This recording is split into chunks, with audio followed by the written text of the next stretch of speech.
Hello, I'm Alison and I'm a biologist. That means that I'm a scientist who studies life, so I spend my time looking at plants and animals and even humans like yourself and trying to figure out how everything works. In this video, I'm going to teach you how you can be a scientist too, even when you're just at home. When you're doing science, there's 3 important steps. The first is observation. You have to look at the things around you and try and find patterns and collect information. The second is prediction. Look at the patterns that you found and think about what they might mean. Then form an idea that you can test. The third is testing. This is where you get to test out your idea to see whether you're right or not. For our observation step, we're going to look at symmetry in nature.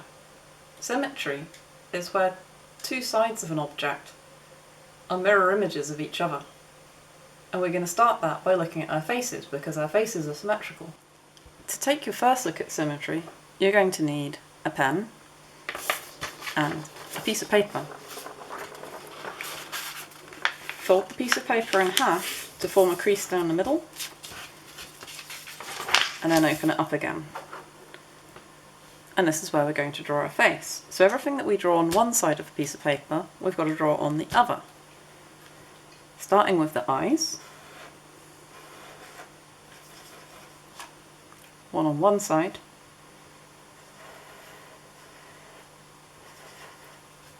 And an opposite one on the other side. The nose is in the middle.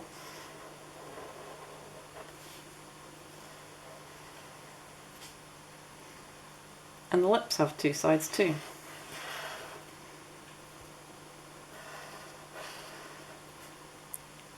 Two eyebrows, 2 ears,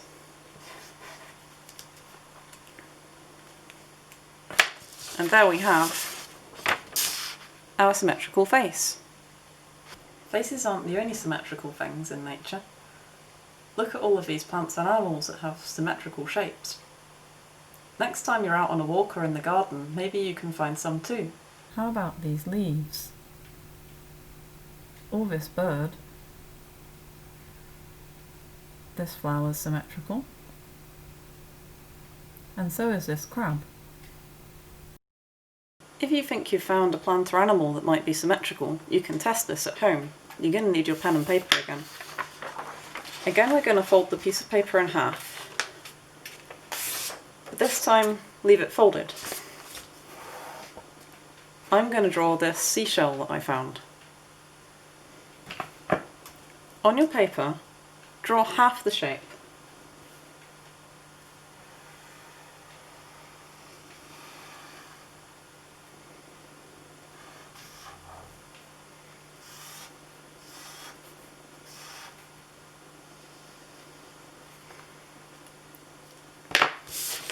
Like so.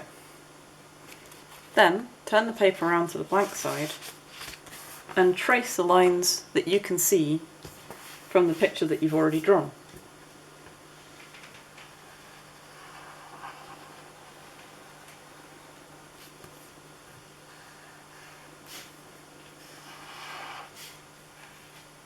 It helps if you use a thick pen.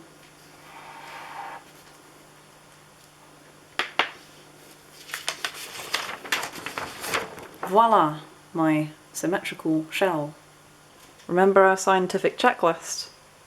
We've now observed that lots of animals and plants have symmetrical shapes, so we can tick off observation. The next step for us is to make a prediction. We've seen so many symmetrical shapes in nature. It must be important sometimes to be symmetrical.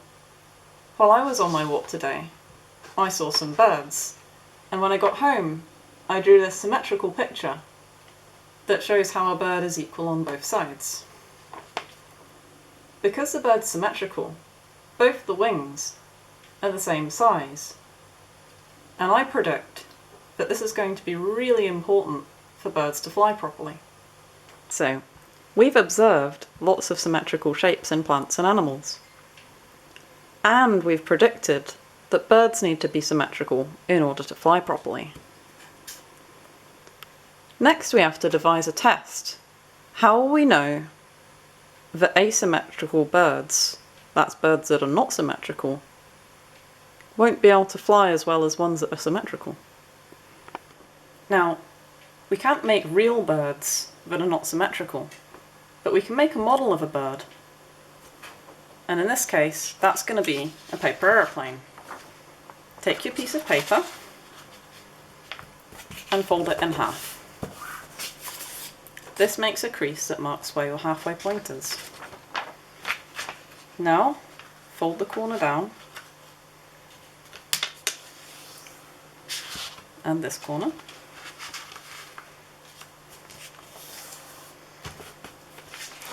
To make this shape.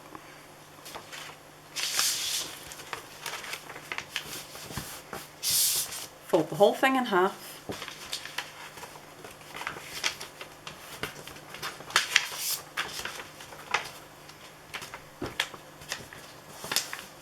And fold the wings down like so to make this shape. You can also decorate your bird with eyes and a beak.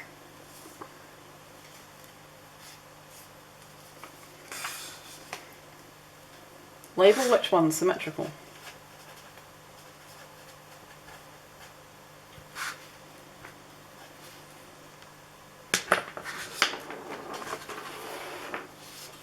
Now we're going to make a bird that's not symmetrical.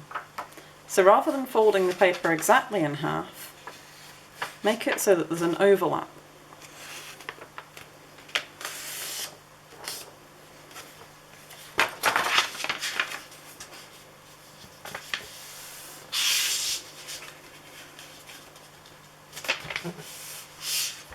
This time when you fold your corners in, it's obvious that one side is a little bit bigger than the other.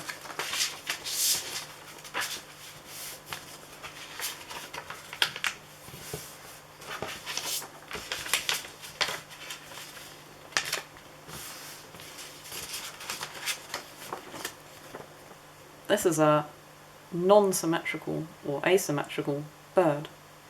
So next you're going to need an area with a little bit of space for you to try and fly your birds.